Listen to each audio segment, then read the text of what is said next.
You need not to be judgmental, and you need to be supportive.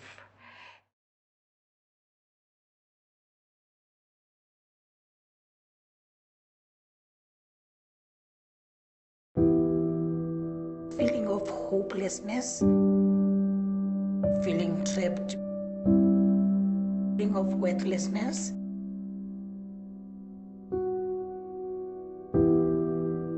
feeling isolated, feeling of guilt that is inappropriate, losing interest in every pleasurable activities. You feel that you are in the dark, this is the end of it.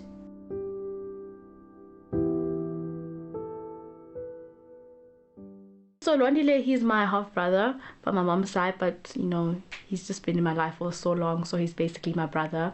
And he's very courageous, very determined what he wants. Like, he's a go-getter. Whatever he puts his mind to, he will get it. And he's just been such a good role model to me and my twin brother. Like, whenever we struggle in something, we just like, oh my gosh, what would Ruru do in this situation? I mean, Lwandile do in this situation. So then we're just like, oh my gosh, you know, that's what kind of person he was. Like, he is actually. So he's very very, very, very determined, and and a loving person. What I can say about Lwandile is, like, half of his life he was staying with the grannies, ne? And then he started joining us when he was in after finishing the UCT. So since, well, I've been knowing him as a good boy, and then he was too much in sports, you know, bubbly and lovely boy, understand it, until things changed. Actually, it started changing. I should think it was last year when he broke up with his girlfriend. Depression is a common human experience, and it may arise maybe with loss, with stress, with a change in environment. But depression is more characterized by mood. It's one of the mood disorders. Well, basically, quite a few things happened last year where I felt as though my life was stagnated. Social media does not help at all, in all honesty, because you look at everybody else and you just like, it becomes that race where, oh, this person that was in my year, they doing this, they that, you know. Even though everyone's life is different and everyone's race is different. So it got to that stage where I literally felt as though like I was stuck. And at first it was okay. It was one of those things where I was functioning, let me just say that, let me not say it was okay. I was functioning, still getting good marks, still doing everything that I was doing. But then slowly but surely I just started seeing that, hey, I'm stopping my normal routines. Now I'm no longer waking up at 5 a.m. to go to the gym. Now I'm missing lectures, which I don't do. Now the structured lifestyle that I had is no longer structured anymore. Whereas there are days where I'm just like, I don't want to do anything. There are days where I'm like, I just don't want to wake up from bed.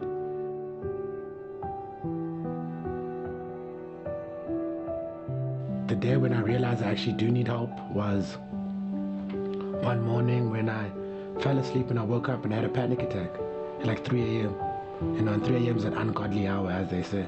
I woke up, couldn't breathe. I really thought I was having a heart attack, in all honesty. Suffocating. And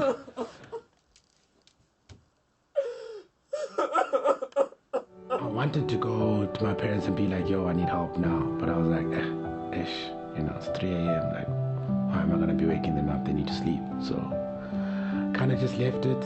And then I went to the bottle. So I was like, you know, if I can't sleep sober, let me, you know. And my parents woke up at 8 a.m. and I'd finished a whole bottle by myself of brandy, clean, no chaser, nothing. So that's when I realized that, yeah, I need help. Yeah. There was a lot of questions. He didn't have answers for that. You understand that? Where did I go wrong? You know, and all that. But I tried as a father, you understand that? He didn't come out specifically to me.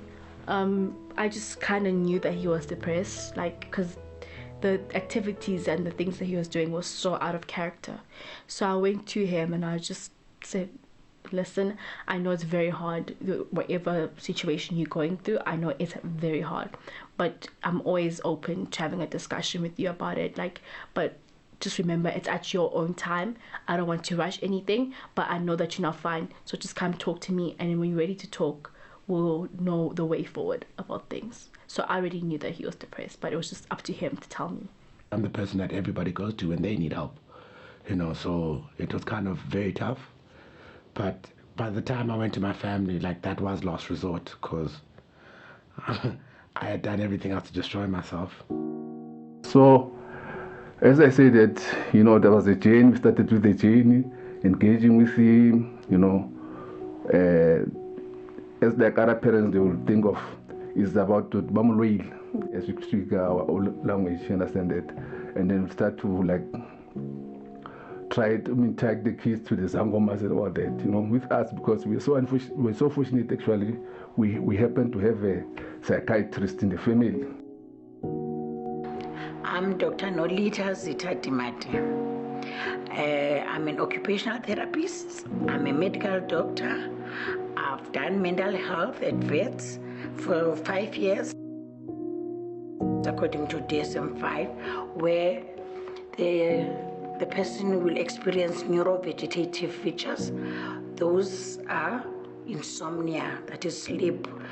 You're unable to fall asleep, or you sleep and you wake up early, that is middle insomnia, or you disturb and you don't go back to your sleep again. And also loss of appetite. And with loss of appetite, sometimes it can be too much appetite or loss of appetite. And you find that your body, it's either you gain weight, more than 5%, in a month's time. And then also you lose energy and libido. You don't feel like doing any other activities. And another one is neurocognitive features. This one, you find that there you start losing to focus, loss of attention, loss of concentration, and indecisiveness, and memory becomes affected. Those are neurocognitive features. So all these should be so severe that they must impact your functioning. And it has got a time frame.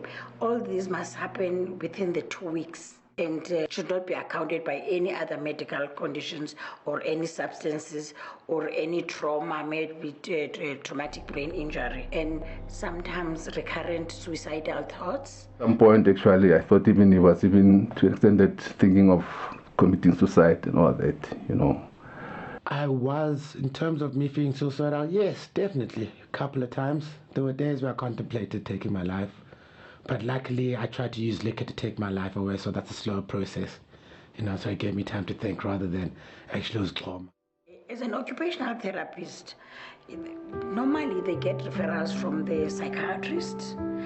We refer them to the psychiatrist to teach them coping skills. So if is given sessions with psychotherapy, she needs to comply to the psychotherapy with the clinical psychologist. Or if she's given medication, she needs to take the medication as prescribed. I am currently on medical treatment. I take antidepressants, anti-anxiety pills, sleeping tablets, and then I've got called beta blockers to help when I have random panic attacks, which I have not had in a long time. But my mother advised me that I should go to the guidance counselor at the university I'm at, and I went there with my sister. She accompanied me, just to make sure I don't pull out last minute, so. I also just gave him the support that he needs in terms of me being a younger sister, because sometimes you can't be a role model for a long time. Sometimes your younger siblings can be a role model to him. So he kept on looking at me for support and for, a shoulder to cry on. So I gave it to him, and I honestly, I feel like I gave him the best support ever that a sister could give. From our side, actually, we we tried by all means, understand that, to shower him with love. That's a very important thing, you know. And then when he does good things, you know, me as a father, you understand that I spoil him with other things, maybe giving him money to go and spoil himself, whatever, buy sneakers, or to go out to entertain the friends and all that, you know. Because of the stigma attached to mental health, so people are not taking it seriously until maybe there's death in that family. Everybody thinks it may not happen to me. And so there's still a lot of education and awareness that should be done in the community about mental health. It's how society views us, yeah. You viewed as weak, you know. You know, indoor, different men, indoor, they have to be hard, they have to be strong, you know. Men don't cry, you know, and all those kinds of things that you're told. So you just end up keeping quiet, you know, and just sucking it up, you know, and not telling anyone. How I fought the stigma of being labeled as weak in society was I just felt comfortable talking about it because I'm a very straight upfront person, and people's opinions really don't matter to me. They really don't. They never have, in all honesty. And most of the time, the things I say is things that people have wanted to say, but they're just too scared to say it. So it was one of those where I started with my friends at first. I told them that, hey, gents, like I'm going through the most right now, and I am depressed, and things are tough, you know. Things are really, really tough, and I'm struggling, you know. And started talking to them about it. The more I spoke to them about it, I actually realized they're going through the same things. It's just that they're not diagnosed, you know. And they're suffering also, you know. And it was one of those things where I started reaching out to more and more of my friends and be like, hey, bro, how you doing?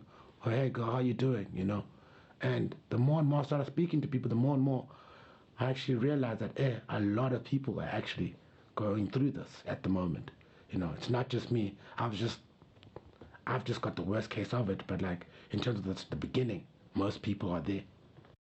If at all you've got a friend that you know that it has got a mental health problem, like depression, you need not to be judgmental. And you need to be supportive.